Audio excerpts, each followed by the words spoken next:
j'estime beaucoup plus Madame de Boisdeffre que Madame Anastasia Iline.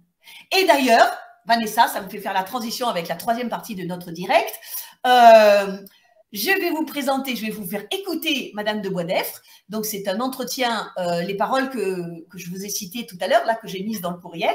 Donc, elle les a prononcées dans un entretien à l'École nationale de la magistrature parce qu'elle venait d'être nommée doyenne des enseignements d'un pôle qui s'appelle le pôle humanité judiciaire à l'École nationale de la magistrature. Mais avant de vous faire écouter ce qu'elle a dit, et qui est super intéressant, et qui je voudrais bien qu'elle le mette en application dans mon dossier à moi, je vous la présente quand même rapidement. Parce que quand je dis que j'estime son parcours, c'est totalement vrai, hein, ce n'est pas du tout ironique. Donc, elle a été élève de l'école normale supérieure de jeunes filles de Sèvres, c'est une école normale supérieure pour les filles, l'Institut d'études politiques de Paris, elle a fait l'ENA en 1983, elle a intégré le Conseil d'État, elle a été directrice des Archives de France, présidente du cour administratif d'appel à Versailles, elle est actuellement présidente de la section du rapport et des études du Conseil d'État, elle est présidente du comité d'histoire du Conseil d'État et de la juridiction administrative, elle est présidente du conseil d'administration de l'Institution nationale des Invalides depuis février 2022, elle est membre du conseil scientifique de la mission de recherche droit et justice, elle est doyenne des enseignements du pôle humanité judiciaire de l'École nationale de la magistrature depuis janvier 2021. Et pour ses bons et loyaux services au service de la nation, elle est officière de la Légion d'honneur et commandeur de l'Ordre national du mérite. Ouf! Tout ça à 66 ans, elle a de la verve, hein, Madame de Boisdeffre, pour tenir avec toutes ses charges. Et donc, ce n'est pas ironique, hein. Attention, je précise, je suis sincèrement admirative. Mais, encore une fois, il vaut mieux mettre les actes en accord avec les paroles. Et donc là, je vais vous faire écouter ce que dit Madame de Boisdeffre sur la nécessité pour les magistrats de l'ordre judiciaire et les juges administratifs, puisqu'elle est mise sur le même niveau, la nécessité d'avoir conscience des valeurs éthiques, de la déontologie et des principes d'impartialité notamment. Donc, nous allons l'écouter tout de suite.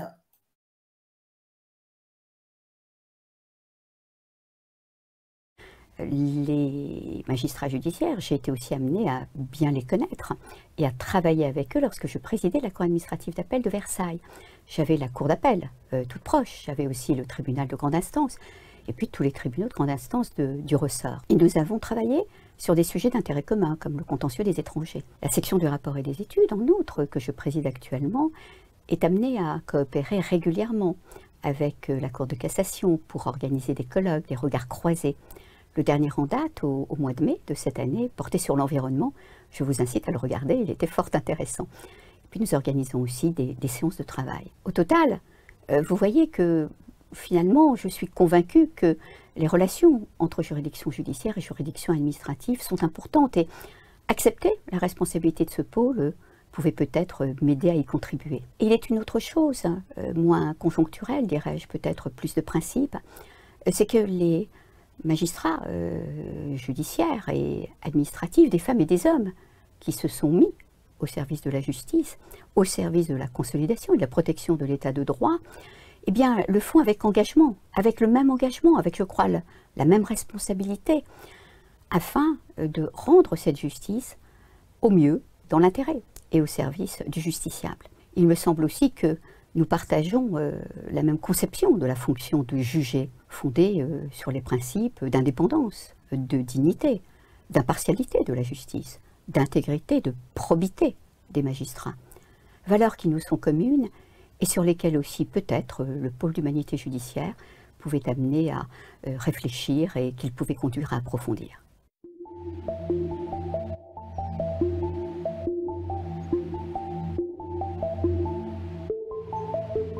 Alors, beaucoup est déjà fait, je veux le souligner. Il ne s'agit pas pour nous de refonder, il s'agit peut-être d'approfondir ou de diversifier. La première idée, pour moi essentielle, ce sont les regards croisés entre magistrats judiciaires et magistrats administratifs d'une part, qu'il faut encore développer, entre magistrats et autres professionnels du droit, les avocats tout particulièrement, afin qu'il puisse y avoir partage sur l'éthique, sur la déontologie professionnelle.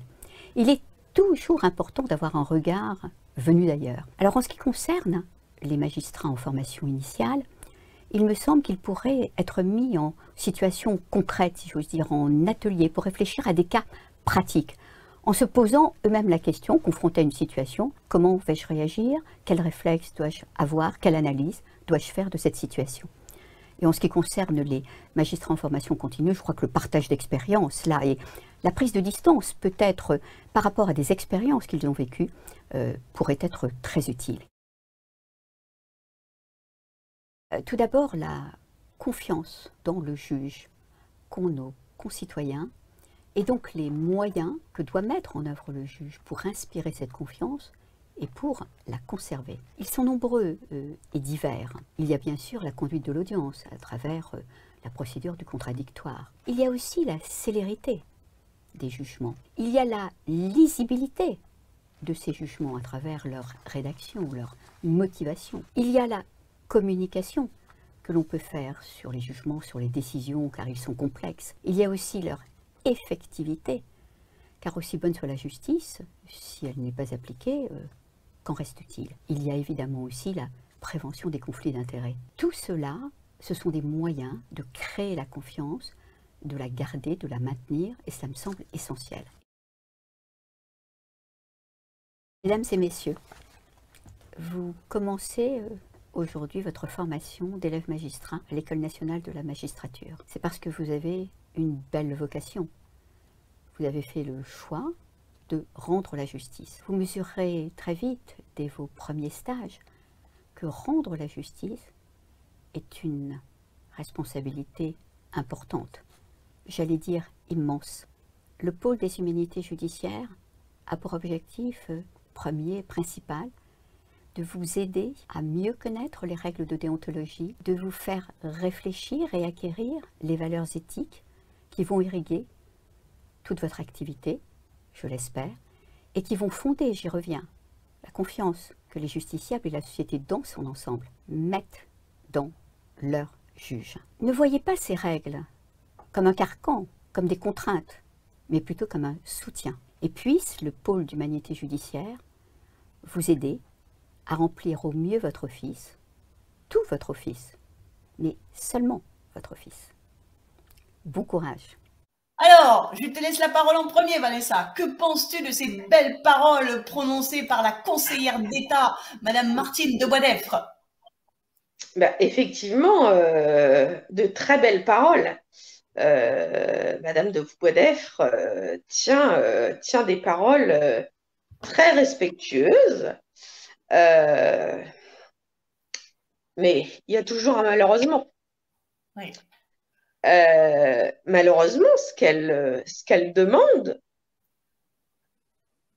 ce dont elle parle, les propos qu'elle tient, en réalité, on n'y est toujours pas.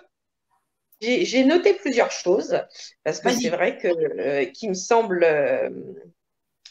important de reparler, qu'ils étaient au service du justiciable. Donc ça a une importance, je dirais, primordiale, au service du justiciable. Elle parlait d'impartialité. Oui. Elle parlait de plus de principes au service de la justice avec la même responsabilité et des valeurs communes. Alors, justement, je rebondis tout de suite, là, excuse-moi, Vanessa, mais quand tu dis responsabilité, enfin, elle dit responsabilité, que c'est une valeur commune aux juges judiciaires et aux juges administratifs, eh bien, responsabilité, Madame de Boisdeffre, vous savez qu'étymologiquement, ça veut dire qui est capable de répondre à une question ou à une mise en cause. C'est ça, la responsabilité. Donc, il me semble que le juge Éric Mess, depuis qu'il a reçu du tribunal administratif de Châlons-Champagne le dossier de ma contestation de la révocation inique du 5 août 2019 que j'ai subi, il a ce dossier en main, le juge Éric Mess, depuis le 2 septembre 2021, et pourtant il ne fait rien, rien. Et quand je lui demande des comptes sur le fait qu'il ne fait rien, eh bien, il ne me répond pas, Madame de Boisdeffre. Il ne me répond pas. Donc, au sens littéral et étymologique, il n'est pas responsable. Donc, c'est pour ça que je vous ai mise en copie ouverte de tous les courriels que j'ai dû lui envoyer depuis le 29 juin 2023. C'est parce que si vous tenez de tels propos sur la responsabilité des juges, qu'ils soient judiciaires ou administratifs, mais faites-le savoir à M. Éric Mess à la Cour administrative d'appel de Nancy. Je vous en prie. Qui peut m'aider sinon vous? Puisque vous prononcez de telles paroles, pourquoi ne m'aidez-vous pas? Pourquoi ne téléphoniez-vous pas à Madame Sylvie Favier, la présidente de la Cour d'appel administrative de Nancy, pour lui dire « Est-il vrai qu'un juge de votre cour refuse de répondre à une justiciable ?» Pourquoi ne le faites-vous pas, Madame de Boisdeffre? Juste pour savoir si vos paroles parviennent aux oreilles des juges. Vas-y, Vanessa, je te redonne la parole. Elle parlait de la confiance dans nos juges. Elle parlait du processus du contradictoire. Processus du contradictoire qui, effectivement, encore une fois, est en accord avec ton dossier. Et justement, c'est un processus qui est violé dans mon dossier parce que, alors attends, voilà, parce que Monsieur Éric Mess à Nancy, comme Monsieur Philippe Christille à Châlons-en-Champagne, refuse depuis presque 2 ans, refuse d'ordonner au rectorat de Reims de me communiquer 14 documents administratifs alors que c'est mon droit légal et constitutionnel d'avoir ces documents, mais le juge, le rectorat me les refuse et le juge refuse d'ordonner au rectorat de me les communiquer, alors que le juge a le pouvoir d'ordonner au rectorat de me les communiquer. Mais les deux juges refusent d'utiliser ce pouvoir. D'autre part, les deux juges refusent de me laisser consulter mon dossier administratif et évidemment, j'obtiendrai cette consultation et j'espère que tu viendras avec moi, Vanessa, parce que nous apporterons la preuve que dans mon dossier, juste avant le conseil de discipline du 21 mai 2019, il y a eu une manipulation frauduleuse. Il y a eu une page qui s'appelle la page numéro 737, qui, quand nous l'avons consultée, toi et moi, Vanessa, en février 2019, la page, elle était libre comme ça. Et puis, juste avant le conseil de discipline, il se trouve qu'il y a plusieurs documents qui ont été agrafés à cette page. Voilà. Et ça, j'en ai montré la preuve, j'en ai donné la preuve à ces deux juges-là que vous voyez à l'écran.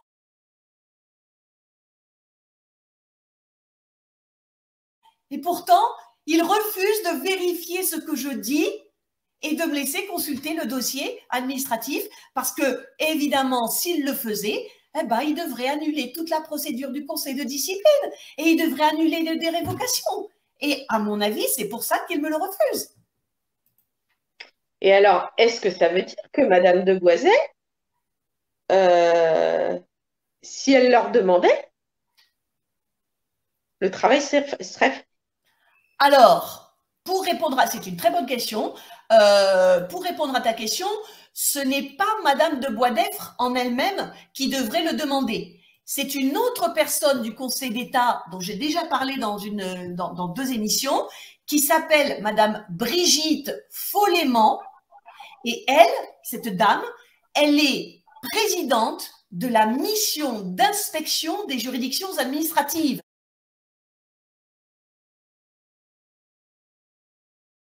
C'est-à-dire qu'elle est chargée de veiller au bon fonctionnement des tribunaux administratifs et des cours administratives d'appel. Et elle est chargée, écoute bien, parce que c'est écrit dans le site du Conseil d'État, elle est chargée d'améliorer le service rendu aux justiciables. Donc, cette dame, Brigitte Follément, je me suis adressée à elle, évidemment, dès le 30 juin 2023. Et elle m'a envoyé beaucoup de notifications de lecture. Mais le problème, et pour répondre à ta question, Vanessa, c'est que je ne vois aucun changement depuis 3 semaines. Voilà. Donc, je ne sais pas si Madame Follément, elle a fait vraiment son travail pour améliorer le service rendu aux justiciables et pour vérifier si oui ou non, il y a à la Cour administrative d'appel de Nancy un juge qui fait correctement son travail avec impartialité. Je ne sais pas si elle a vérifié, parce que ça fait 3 semaines que je lui ai écrit mon premier courriel à cette présidente de la mission d'inspection, et il n'y a rien qui bouge. Et le juge, Éric Mess, n'a toujours pas réouvert l'instruction, n'a toujours pas pris les 2 mesures d'instruction. Voilà. Oui. Donc, ces gens m'envoient des notifications de lecture à tire-larigot, hein, mais sur le terrain, comme dit Madame de Boisdeffre, dans le cas concret, dans la situation concrète, je ne vois aucun changement. Et c'est pour ça que j'ai été obligée de rédiger, et demain, elle va être déposée, une plainte pénale contre le juge Éric Mess. S'il n'y a que ça pour les faire bouger, eh ben, je vais faire ça. Et puis, j'ai d'autres outils en réserve aussi. Hein. Si celui-là ne fonctionne pas, ne vous inquiétez pas, messieurs, dames, j'ai d'autres outils en réserve. Il y a un proverbe qui dit « Une femme avertie en vaut 2 ». Je peux vous assurer que depuis 2021, avec le rejet des 3 récusations que j'avais demandées contre le juge Olivier Nonzé, eh ben, j'ai compris comment il fallait faire. Et cette année, ça ne va pas du tout se passer de la même façon. Voilà. Donc, voilà, j'ai répondu à ta question, Vanessa. Ces gens, en effet, depuis 3 semaines, ça fait 10 courriels qu'ils reçoivent de moi, avec des preuves, avec des arguments, avec des décisions de justice, avec des articles du Code de justice administrative, et ils ne bougent pas. Il n'y a rien qui change. C'est incroyable. C'est juste incroyable, en fait. Voilà. C'est juste incroyable. Parce que je vais remontrer encore, tu sais bien que la pédagogie, c'est répété, hein, donc je vais remontrer encore cette décision de justice, 3 décisions de justice du Conseil d'État.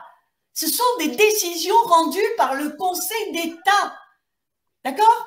Donc, celle du 1er mai 1936 dit qu'il appartient, ça veut dire il faut que le Conseil d'État le fasse. C'est ça que ça veut dire, il appartient. Il appartient au Conseil d'État, et ensuite ça a été élargi à tous les juges administratifs, d'exiger de l'administration compétente, donc dans mon cas c'est le rectorat de Reims, la production de tout document susceptible d'établir sa conviction et de nature à permettre la vérification des allégations du requérant. Mais je suis la requérante et j'affirme que dans mon dossier administratif avant le conseil de discipline du 21 mai 2019, il y a eu une manipulation frauduleuse par le DRH Cyril Bourgerie dans le but de me faire apparaître encore plus caricatural que le portrait qu'ils avaient fait de moi. J'affirme cela. Donc, c'est le juge administratif qui doit prendre les mesures de vérifier ce que je dis. Enfin, c'est quand même incroyable, quoi. En 2014, le Conseil d'État, toujours, il appartient au juge administratif d'ordonner toutes les mesures d'instruction, notamment de requérir des administrations la communication des documents qui lui permettent de vérifier les allégations des requérants. Non, mais c'est écrit, quoi. C'est écrit. Oui. Voilà. Donc, ce que je montre là, Vanessa, mais je l'ai déjà écrit, je l'ai écrit, mais ça doit faire une vingtaine de fois depuis presque 2 ans. Dans tous les courriers, les mémoires que j'ai envoyés à Metz et compagnie. Mais je ne sais pas comment il faut que ces gens-là l'entendent. C'est pas possible. Vanessa, ce qui est encore plus scandaleux et incompréhensible, c'est que les textes que je t'ai montrés, ce sont des textes du Conseil d'État. Ce sont des jugements du Conseil d'État lui-même. Ouais. Donc, Madame de Boisdeffre, elle est au Conseil d'État. Madame de Boisdeffre, je rappelle, je vais remontrer son curriculum vitae. Parce que, quand même, je veux dire, là aussi, hein, responsabilité, ça veut dire ça. Hein, ça veut dire, madame, attends, elle est présidente du comité d'histoire du Conseil d'État et de la juridiction administrative. Comité d'histoire de la juridiction administrative. Mais madame de Boisdeffre, le 1er mai 1936, c'est de l'histoire. Donc, normalement, quand vous enseignez à l'École nationale de la magistrature, j'espère que vous parlez de l'arrêt Quespel du Ménil du 1er mai 1936, numéro 44513.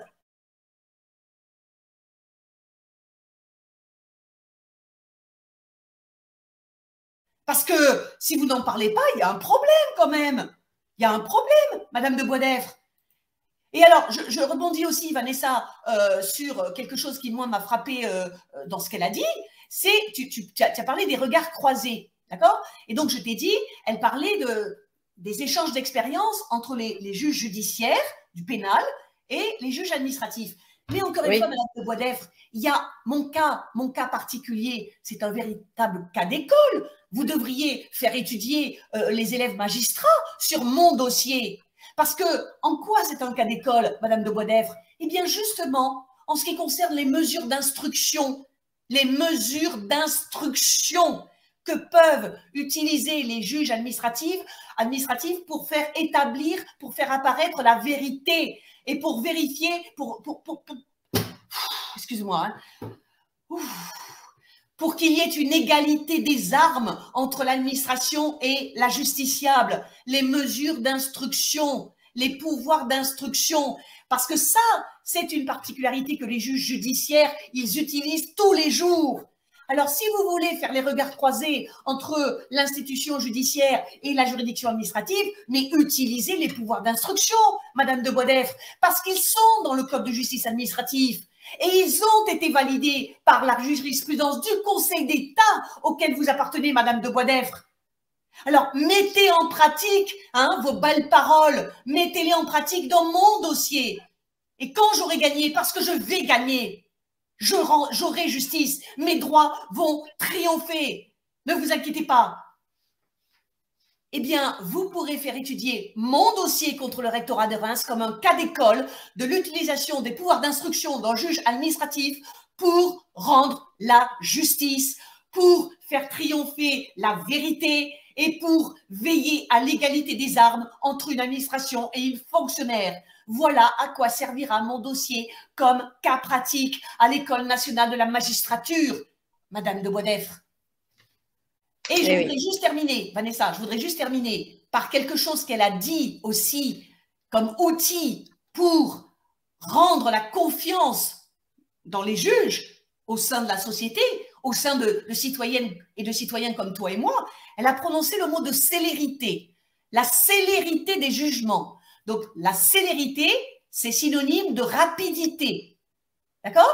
Donc, madame de Boisdeffre, excusez-moi, mais je sais bien compter. Depuis le 2 septembre 2021, que le juge Éric Mess à Nancy a reçu le dossier de ma contestation de la révocation du 5 août 2019, ça fait 22 mois, madame. 22 mois, presque 2 ans. C'est de la rapidité, ça? C'est de la célérité? Ou c'est l'allure de la tortue? Excusez-moi, 22 mois.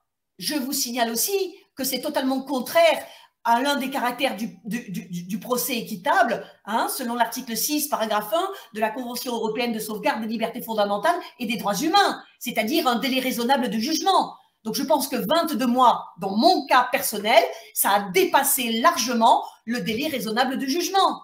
Donc, encore une fois, prenez conscience que toutes les raisons pour lesquelles j'ai été amenée aujourd'hui à rédiger une plainte pénale contre le juge Éric Mess, eh bien, ces raisons sont parfaitement fondées, parfaitement fondées. Et d'un côté, madame de Boisdeffre, votre inertie depuis 3 semaines, la vôtre et celle de tous les membres du Conseil d'État qui m'ont envoyé des notifications de lecture, eh bien, vous avez participé à cela. Parce que comme l'a dit mon amie Vanessa, mais est-ce que depuis 3 semaines, vous n'avez pas pu faire quelque chose juste pour vérifier si ce que je disais était vrai? Et je sais d'un côté que vous l'avez vérifié, parce que si vous ne l'avez pas, si vous si vous pensiez une seconde que je racontais des fariboles, eh bien vous m'auriez déjà envoyé un petit courrier pour m'avertir que si je continue, il risquait de m'arriver des bricoles.